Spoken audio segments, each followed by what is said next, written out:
નમસ્કાર, જય હિન્દ દોસ્તો. 10 પાસ ઉપર રેલવેમાં કામ કરવાનો તમને મોકો મળી રહ્યો છે. રેલવેની અંદર ગ્રુપ ડીની ભરતી જે જાહેર થઈ છે, ફોર્મ પણ અત્યારે ભરાઈ રહ્યા છે. માર્ચ મહિના સુધી, માર્ચ મહિના પહેલા એટલે કે માર્ચ મહિનાની 2 તારીખ સુધી અહીંયા ફોર્મ ભરાશે. અને 10 પાસ અને જો તમે આઈટીઆઈ કર્યું હોય તો તમારા માટે ખૂબ સારી એવી વેકન્સી છે, ખૂબ સારી એવી જગ્યાઓ છે. અહીંયા સિમ્પલ 18 વર્ષથી 33 વર્ષના ઉમેદવારો છે ફોર્મ ભરી શકશે. 18 થી 33 વર્ષની ઉંમરના હોય એવા લોકો છે એ ફોર્મ ભરી શકશે. 10 પાસ ચાલશે, આ અથવા આઈટીઆઈ કર્યું હોય તો પણ ચાલશે. આની અંદર એજ રિલેક્સેશન પણ મળે છે, બરાબર, તો એ પણ તમે જોઈ શકો છો. હવે આ રેલવે ગ્રુપ ડી ની અંદર તમને કઈ કઈ જગ્યાએ નોકરી મળી શકે? હેલ્પર તરીકે મળી શકે, ટ્રેક મેન્ટેનર તરીકે મળી શકે, હેલ્પર આસિસ્ટન્ટ એના વર્કશોપ હોય, એના ડેપો હોય એમાં તમને નોકરી મળી શકે, એઝ અ પોર્ટર તરીકે મળી શકે, ગેટમેન પોઈન્ટ્સમેન હોય એના માટે મળી શકે. તો આ એક એન્ટ્રી લેવલની 10 પાસની અંદર આખી એક જોબ છે. સૌથી મહત્વની વાત એ છે કે કાયમી નોકરી છે. બીજી મહત્વની વાત એ છે કે ફિક્સેશન છે નહીં, સીધો જ તમારો પગાર શરૂ થશે. જે એક સામાન્ય 5 વર્ષ સુધી જે મિત્ર આપણા રાજ્ય સરકારની અંદર કામ કરતા હોય એનો પગાર 26,000 રૂપિયા પર મંથ છે. અહીંયા તમારો જે આખો પગાર છે 30,000 જેવો થશે. એટલે અહીંયા ફાયદો એ ખૂબ મોટો છે. અને એમાંય કામના કલાકો નિશ્ચિત હોય છે. ઓકે, અને આ નિશ્ચિત કલાકોની અંદર તમને ફાયદાઓ તમારા પરિવારને પણ મળે છે અને તમને પણ મળે છે.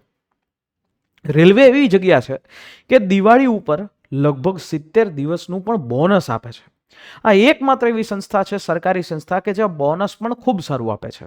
તો અહીંયા તમારે ચોક્કસથી, જો તમે 10 પાસ હોય અને ફોર્મ ભરવાની ઈચ્છા રાખો છો તો ફોર્મ તો ચોક્કસથી ભરાય, એક વખત તૈયારી પણ કરાય અને એ તૈયારીની અંદર તમારી વ્યવસ્થિત તૈયારી હોવી જોઈએ. હવે આ વસ્તુ શું કામ કહું છું?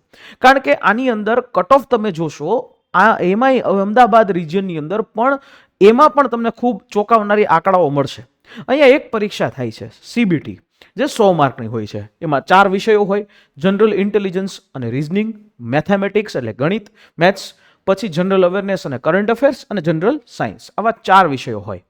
પછી હોય એક ફિઝિકલ એફિશિયન્સી ટેસ્ટ કે જેમાં વજન ઉઠાવી અને તમારે ચાલવાનું હોય. પછી મેડિકલ અને જે છે ડોક્યુમેન્ટ વેરિફિકેશન અને મેડિકલ હોય. હવે વાત કરી લઈએ આપણે અલગ અલગ ઝોન વાઇઝ કટ ઓફની. 2025ની જે પરીક્ષા એક વિવાદને કારણે થોડી અટવાણી અને 16 જાન્યુઆરી સુધી આ પરીક્ષા છે ગ્રુપ ડીની એ થઈ. 100 માર્કનું પેપર હતું. લગભગ નવેમ્બર મહિનામાં 26 નવેમ્બરથી એ પરીક્ષા શરૂ થઈ અને જાન્યુઆરી 2026ની અંદર આ પરીક્ષા પૂરી થઈ. અલગ અલગ મલ્ટી શિફ્ટની અંદર આ પરીક્ષા આખા દેશભરના અલગ અલગ સેન્ટરો ઉપર લેવામાં આવી. હવે મેઇન મુદ્દો એ કે આ 2025નું cut off, expected cut off શું હોઈ શકે? ઘણા બધા મિત્રો સાથે આપણે ચર્ચા કરી અને એના મુજબ આપણે વાત કરીએ. ઓપન વાળા માટે 70 થી 72નું કટ ઓફ, ઈડબ્લ્યુએસ વાળા માટે 59 to 61, ઓબીસી છે તો એના માટે 66 to 68નું કટ ઓફ સંભવિત છે. એસસી છે તો એનું કટ ઓફ 58 to 60 છે.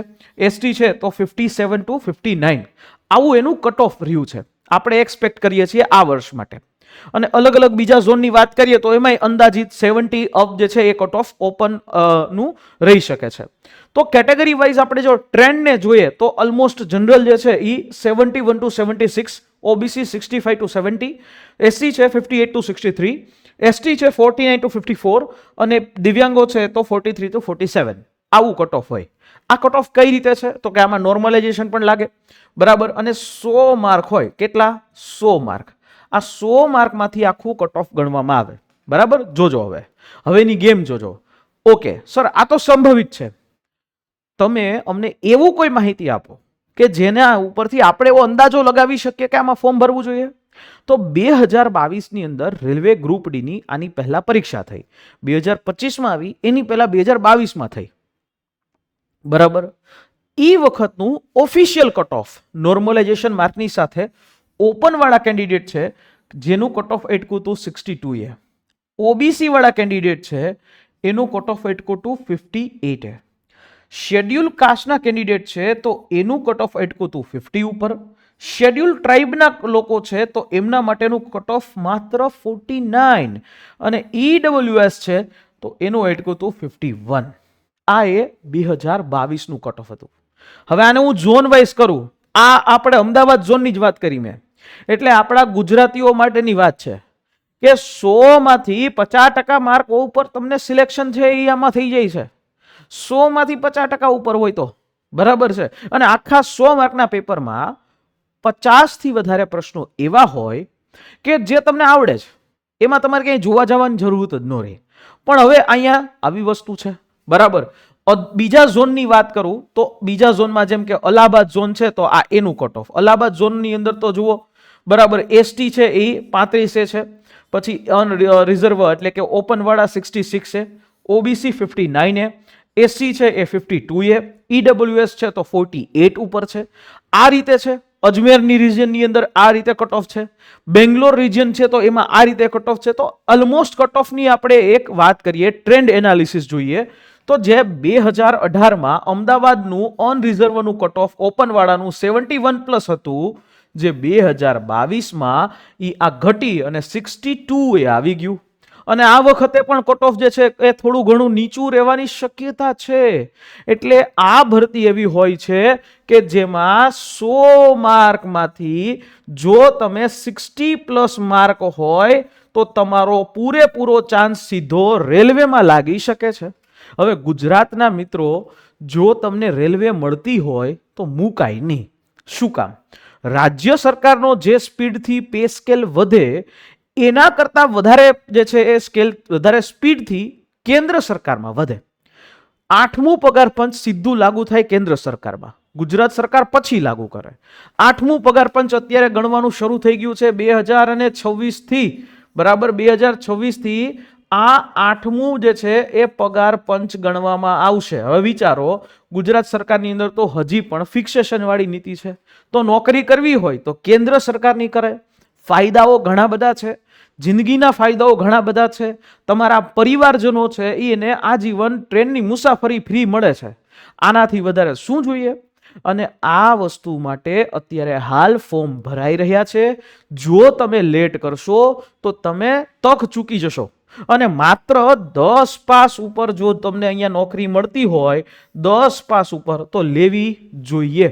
જે મિત્રો ફ્રેશર મિત્રો છે એ લોકોએ પણ આની અંદર ફોર્મ ભરવું જોઈએ. અને આમાં જો તમે દિવસની ખાલી 2 કલાક કાઢો ને તૈયારી માટે, તો પણ આની તૈયારી શક્ય છે. સિમ્પલ વસ્તુ છે. અને તૈયારી કરવા માટે તમે લક્ષ્યમ એકેડેમી સાથે જોડાઈ શકો છો. લક્ષ્યમ એકેડેમીની માધ્યમથી તમે ઘર બેઠા મોબાઈલથી, લેપટોપથી, કમ્પ્યુટરથી, ટીવીથી તૈયારી કરી શકો છો. અને એ પણ માત્ર નજીવા દર ઉપર. ગુજરાતની અંદર સૌથી અફોર્ડેબલ. જો તમે ખાલી XYZ આપણે વાત કરીએ કે માત્ર ખાલી બેચ લેવી હોય તો 1999 વેલિડિટી પરીક્ષા સુધી. અને જો તમે અહીંયા એ વિથ મટીરિયલ લ્યો છો તો 3299. 3299 ની અંદર તમને મટીરિયલ મળે, ટેસ્ટ સિરીઝ મળે, લાઈવ લેક્ચર્સ મળે. કારણ કે અહીંયા સમજવું પડે, એક એક કોન્સેપ્ટને તમારે સમજવા પડે. તો આટલું બધો ફાયદો તમને મળે છે. તો શા માટે આ ફાયદો તમે ચૂકી જાઓ છો? જલ્દીથી જલ્દી જે છે જોડાઈ શકો છો. અને અમારા આ સેટ જે છે એનો પણ તમે જોઈ શકો છો, જે રેલવેનો સ્પેશિયલી સેટ બરાબર. આ સેટ મટીરિયલ સીધું તમારા ઘર સુધી પહોંચાડી દેવામાં આવે છે. એટલે તમે આ 2 હેલ્પલાઇન નંબર ઉપર કોલ કરી અને સમગ્ર માહિતી લઈ શકશો. આખી વસ્તુઓ જે છે એ કરી શકશો. આશા રાખીએ આ માહિતી સમજાઈ હશે. ફરી પાછા મળીશ તમને નેક્સ્ટ અવાજ કોઈ વિડીયોની અંદર. આપના કોઈ ક્વેશ્ચન હોય તો કોમેન્ટ બોક્સ ખુલ્લું છે. વિડીયો જો ગમ્યો હોય તો લાઈક, શેર, અને જો તમે ચેનલ ઉપર નવા છો તો સબસ્ક્રાઇબ કરવાનું રાખજો, જેથી કરીને અમને એપ્રિસિએશન મળશે. ફરી પાછા મળીએ નેક્સ્ટ સેશનમાં. જય હિન્દ, જય ભારત.